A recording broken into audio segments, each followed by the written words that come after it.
PKC tak akan biarkan perusahaan zombie bangkrut, alasan dibaliknya terungkap. Industri manufaktur China sedang menghadapi krisis terburuk sejak negara tersebut membuka ekonominya. Semakin banyak perusahaan yang mengalami kerugian besar, namun banyak dari mereka tidak diizinkan untuk tutup. Di bawah arahan Partai Komunis China, PKC, perusahaan-perusahaan yang kesulitan harus tetap beroperasi demi menghindari pemutusan hubungan kerja massal dan risiko kerusuhan sosial. Menurut Reuters, data terbaru menunjukkan betapa parahnya penurunan ini. Hingga bulan April, lebih dari 164.000 perusahaan industri di China, sekitar 32% dari seluruh perusahaan industri, mengalami kerugian.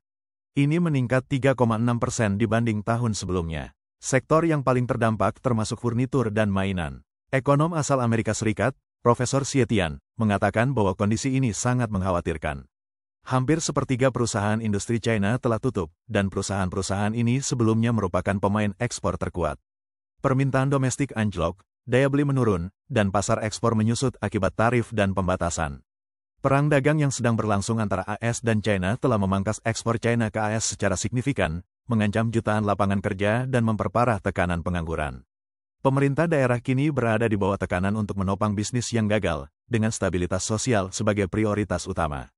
Bahkan perusahaan yang bangkrut atau hampir bangkrut tetap dipertahankan, seringkali tanpa laba dan dengan jumlah pekerja yang terus menyusut. Bloomberg melaporkan bahwa di Provinsi Shaanxi saja, hampir 40% perusahaan industri mencatat kerugian pada tahun 2024.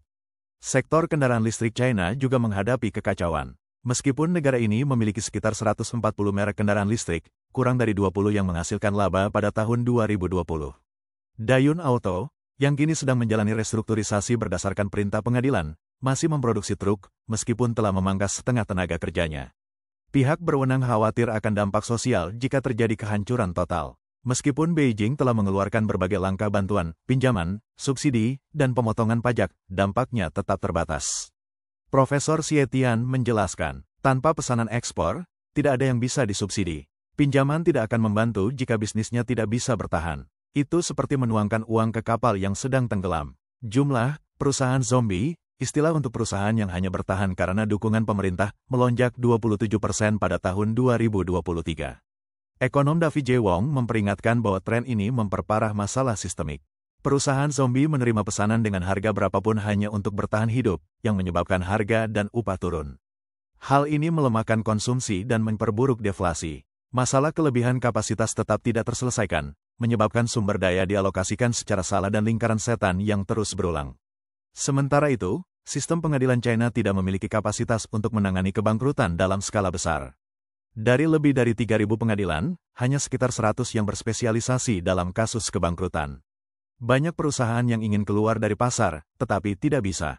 Profesor Xie memberikan pandangan yang suram. Jika tren saat ini terus berlanjut, dan hampir separuh perusahaan merugi, maka pemulihan akan semakin sulit dicapai.